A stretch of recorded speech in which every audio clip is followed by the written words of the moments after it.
I can see hay bales for kids.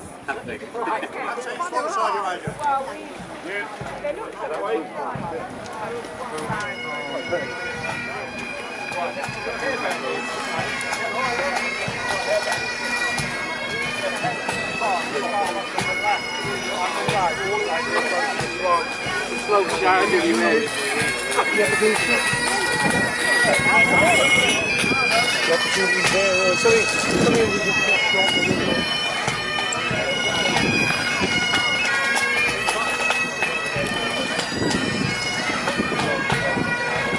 Behind his defences while you all stood there loading. So what they did is sometimes they would march, fire one rank, march, fire another rank. That way, cut down the difference. I checked the price of caps recently. Just out of interest, when we do our battle later on, some of the things I've talked about will come to pass. The powder. The scenario that happens this afternoon. You need one of them making their own. The Union Army are going to be starting here. And every Union soldier has been given the identity of one of the people that will be represented in today's battle. And the outcome for that person will be the same as the outcome for the person they're representing in the battle. There you go, marching from line of walking or across into line of battle. Straight to line of battle. It was believed as in Napoleonic period that the best way to get into battle was to get march up to the enemy into lines of two as quickly as possible and then volley fire him at 50 yards, hopefully upset his affairs so much that he didn't volley fire you and do too much damage. Of course, this begins to fall apart when he starts shooting at you at 200 yards plus and effectively so. We're fighting through this camp all the way up to the top of the church. So how do you suppress an enemy that's behind a barricade? How do you, if rather than volley fire then have 20 seconds for him to fire back? This is what they did. This is fire by fire. Through straight up the hill, and they'll have cannons on the church in the buildings. This is the only one that doesn't require another order. Once this has been given, they keep firing. So the first man fires, second man orders and fires, third man orders and fires, fourth man orders and fires. You can see the firing going down the line. So, very nice. the man at the start is already reloading. So by the time we get to this end, he should be reloaded again. Back down the line we go. And it's continual. Now if you're an enemy facing these boys, that means that you don't know when the next round's coming. So you can't very well wait for that lull in the firing, because there isn't one. Now this was normally done with a regiment that was another 50 men deep. So literally twice this amount of men. So you can hear that this is really more like a modern battlefield firing.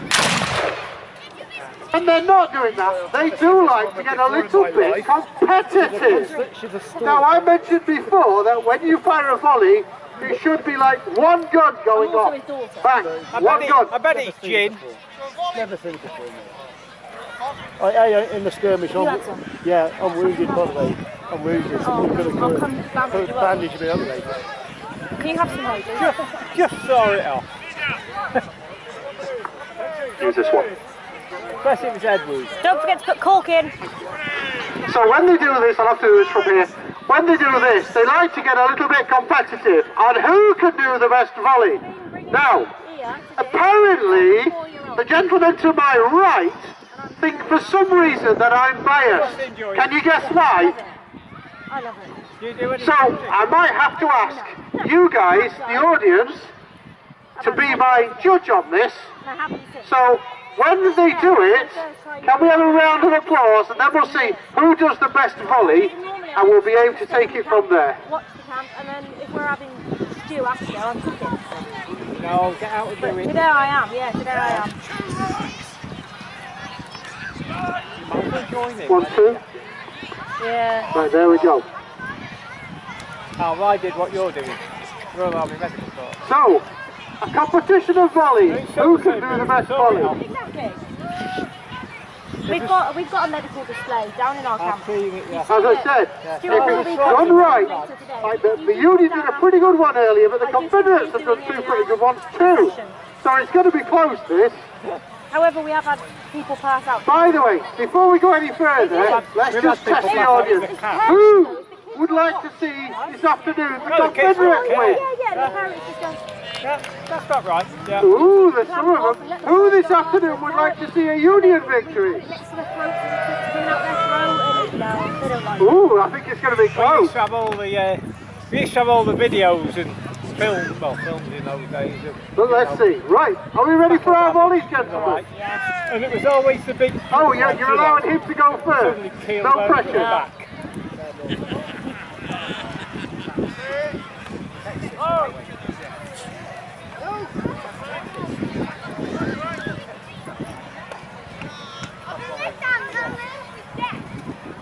Where the ramrod goes flying off down the range.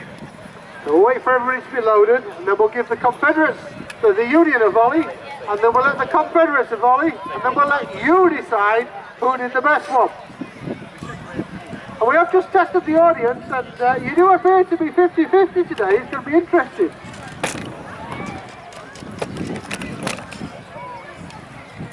His goes down south a lot. That was very good. Yeah. Now, did that sound like one gun? Yes. But he opened his garage door and it's like... I'm going to have to go Yeah, with those. straight in front of you. 3-inch muzzle. It's just... We've had some derision from Confederate lines, who of course now after that going to be perfect, aren't you?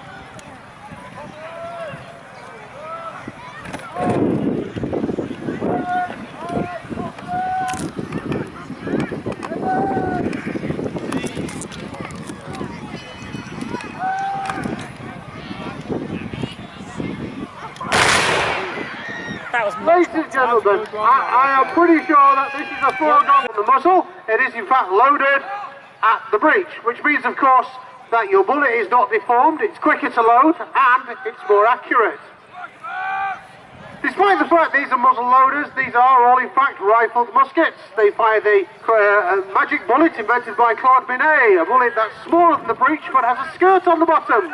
So when it's fired, it engages with the rifling and therefore means that you have a rifle which is still a muzzle loader, still fires only 3 times a minute, but unlike the muzzle loaders that you see in the films like Sharp of the Napoleonic era, these things very much are real military modern rifles.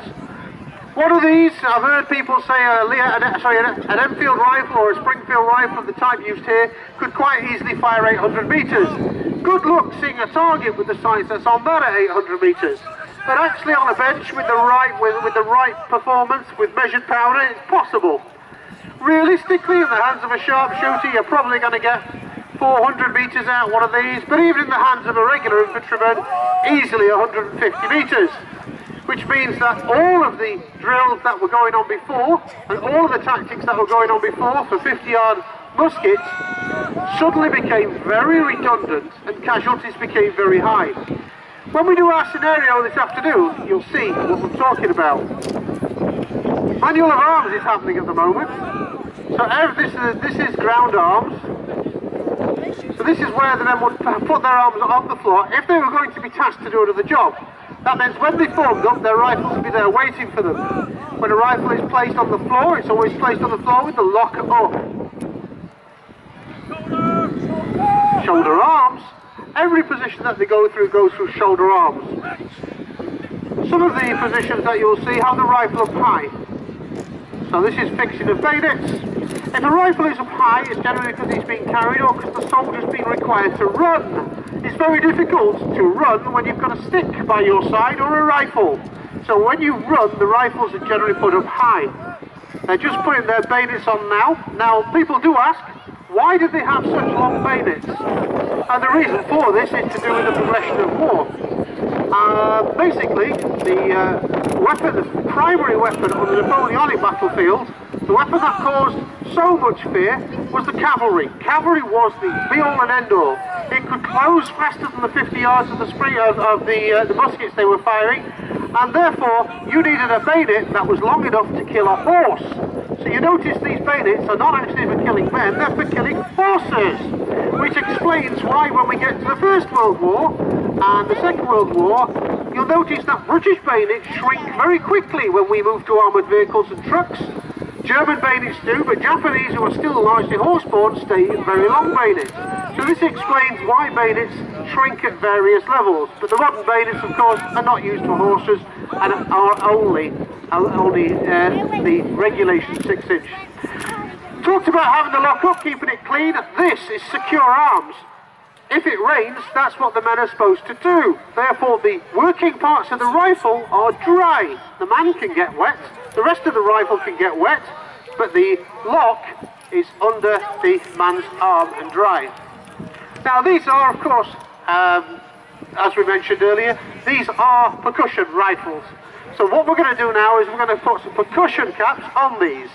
The percussion cap is a small brass cap that goes on the rear of the gun.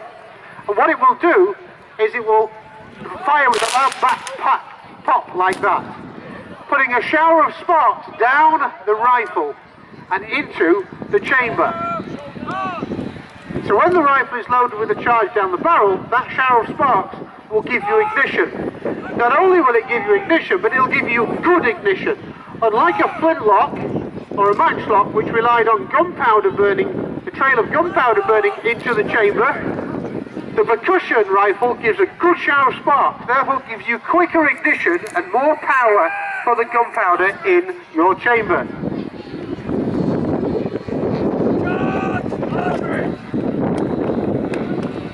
As we see here, the soldiers reach behind them to their right hand side, which is where their gunpowder is. They pour the gunpowder and the bullet down the barrel.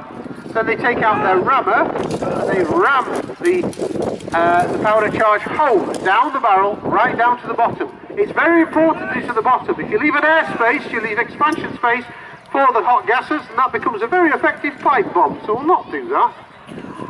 Once they've done that, return the rammer to the rifle with their little finger. Prime again, you notice that the cap pouch for the soldier is on his front, so when the rifle is in this position, the cap pouch is just next to where the hammer is. And now, if I'm right, we should have a good bang. Are you ready for some bangs? Yeah, I thought you were. Firing by company! Firing by company, this is everybody. Hey! Fire! Now today is a lovely, breezy, dry day. And you can see just how much smoke was made by 20 odd people. Imagine that was 200 people in the same space. Imagine that it wasn't a breezy day, and imagine that there was a little bit of moisture in the air. You imagine how quickly that amount of smoke would build up, and how very quickly the fog of war would develop.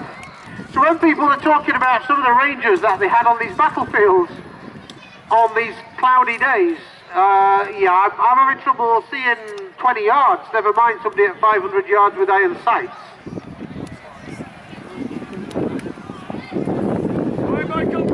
Hey!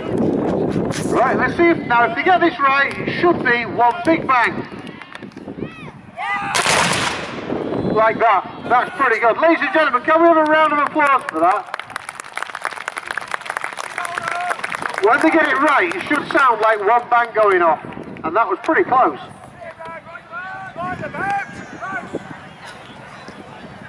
Now normally they fight in ranks of two. We've just done this way so that half of you this side can see what's going on and half of you that side can see what's going on. Now can we move? Now here we go. Now you see, when they move this time, they move from 2s to 4. 2s they fight in because it's very efficient to fight in ranks of 2s. 4s you travel in, because if you're travelling in 4s, your army is half the length down the road that it would be in 2s.